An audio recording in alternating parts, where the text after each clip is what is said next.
Hey guys, it's Tiffany here. I'll wait and see if anybody jumps on because this is kind of something that I'm like really passionate about and just wanting people to hear. So I'll just wait and see if anybody jumps on here in the first few minutes. Hope everybody had a good weekend. We had a crazy busy one. We had our fall youth retreat with our youth group this weekend and it went amazing. We had so much fun and learned a lot about God. And then just kind of hung out on Sunday and relaxed a little bit because we just needed a rest day. So what I want to talk about today or tonight is childhood obesity. I read somewhere today, like an article today online that said this is the first time in history, like in the history of time, that our children's generation has a shorter life expectancy than ours. And that is insane to me, with the way science is progressing and the way medicine is progressing. It is crazy to me that research is showing that our children have a shorter life expectancy than we do. And that's because of childhood obesity. And so children who are obese are that way because of their parents. I mean, let's just be blunt. Let's not pull any punches. That's what happens. Parents provide food for your children. That's what you do. You are their life source. You provide their food, you provide their drinks, you provide their shelter, you provide their clothing, you provide everything. They can't survive without you, up to a certain age. Now granted, once they're out of your house, that's their thing. But childhood obesity, meaning like infancy to like middle school, probably even into high school, your kids are dependent on you for literally everything. They don't have jobs. They can't buy their own food. They can't buy their own clothes. You do that. So, it just blew my mind so much that our children have a shorter life expectancy than we do because we're causing childhood obesity. So the end of that, hi Miss Marla.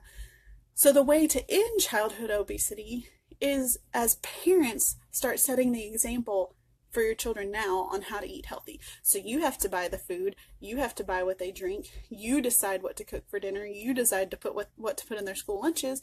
So make it a habit where you're providing healthy, nutritious food for them so that they have what they need. They have the nutrients that they need, but they don't gain the weight and they don't have the sugars and the fats and the stuff that's making them unhealthy. Hi Kelly, love you, miss you. So food is fuel for your body. That's what it was created to do. I mean, it tastes amazing, and God was so good to give us good tasting food, because he could have just made it all bland and just made it completely just fuel for the body.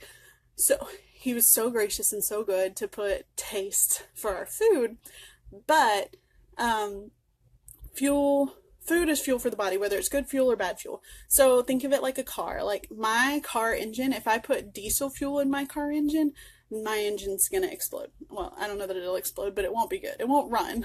Hi Miranda. Hi Denario. So like I said, fuel, if you put diesel fuel in my engine in my car won't run on that. You have to put a certain type of fuel in my car for it to run. The same thing happens with your body. You have to put a certain type of fuel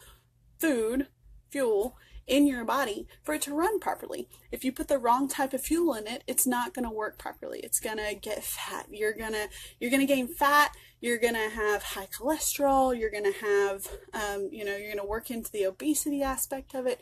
So you have to understand that food is fuel for your body. And it's okay. I'm not saying that, oh, you can't ever have sugar, or, oh, you can't ever have, good meals where you just think, oh, I want all the mashed potatoes I can have. That's totally fine. We're coming up on the holiday season, and let me tell you, Thanksgiving's coming up, and it's one of my favorites.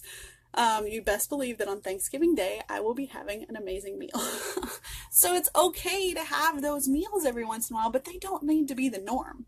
The norm needs to be the healthy, nutritious foods that are going to fuel your body well and that are going to fuel your child's body well. So, I am wanting to encourage the parents to set the example now. You want to be around to see your kids grow up and to see them be successful, and to see their children, and to be able to play on the ground with your grandchildren. That's a big thing. So we want to make sure that we are teaching our children how to fuel their bodies correctly, and that starts with you. You have to set the example.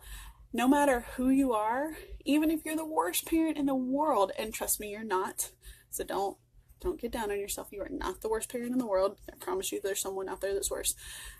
Even if, oh, hi Lily Pal. I told Emily she couldn't come up here because I was talking, but we'll Skype in just a little bit. So, sorry, I got sidetracked. So, even if you're the worst parent in the world, which you're not, your kids love you. Your kids look up to you. Your kids want to be you. You are their first role model. You're their first love. And so they're looking to you to set that example. So what you eat, they'll eat. If you have a healthy lifestyle, they're going to want to have a healthy lifestyle. So if you teach that to them early so that they know what a healthy lifestyle looks like, it's not going to be foreign to them when they grow up. They're not going to have to go on all these fad diets. They're not going to have to just force themselves to drag through some diet that they hate, and they're not going to feel like they're depriving themselves of food that they love because they already know what a healthy lifestyle looks like and they've been living it their whole lives. So I want to encourage you as parents, it's never too late to start getting healthy and to start getting your life in a better place so that your kids can look to you and say, oh man, like in my instance, like we started, when we moved to Kansas City, we just decided, we were like, look, it's been going on long enough. We are having serious health issues and we are not doing it anymore. And so we made the decision. That's the first step. Step number 1, make the decision. And then step number 2, commit to it. Deciding and committing are 2 different things. Committing is a little bit more difficult, but you can do it. You can do hard things, right, Nicole Blazer? You can do hard things.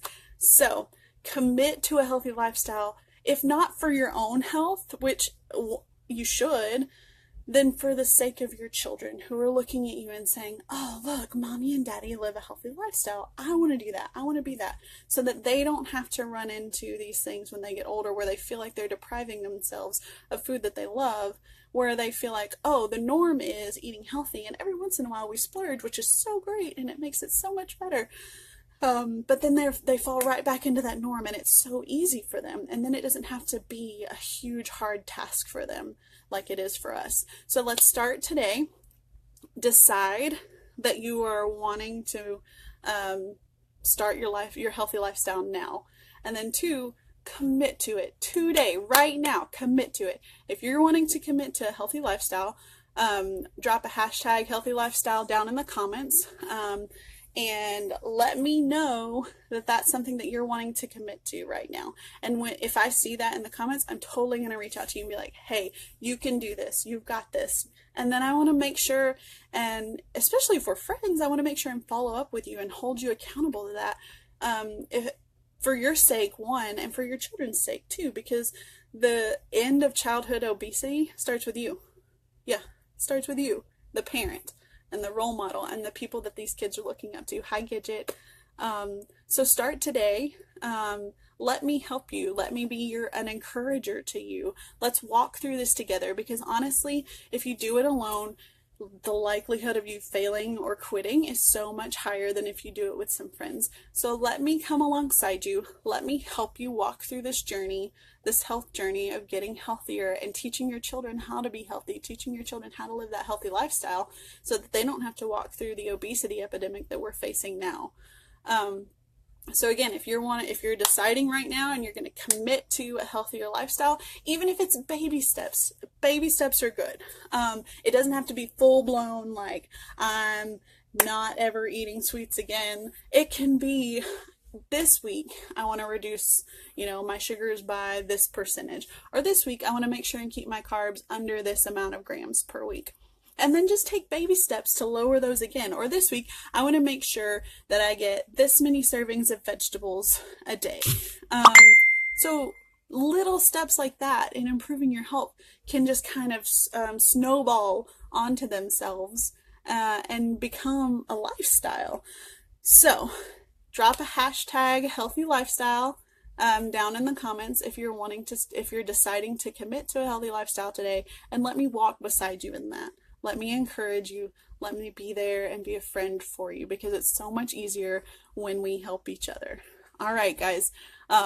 Go out there, have a great week. I know it's a Monday, so I hope your Monday went well. But have a great rest of the week, and let's start doing this healthy lifestyle thing together. All right, bye, guys.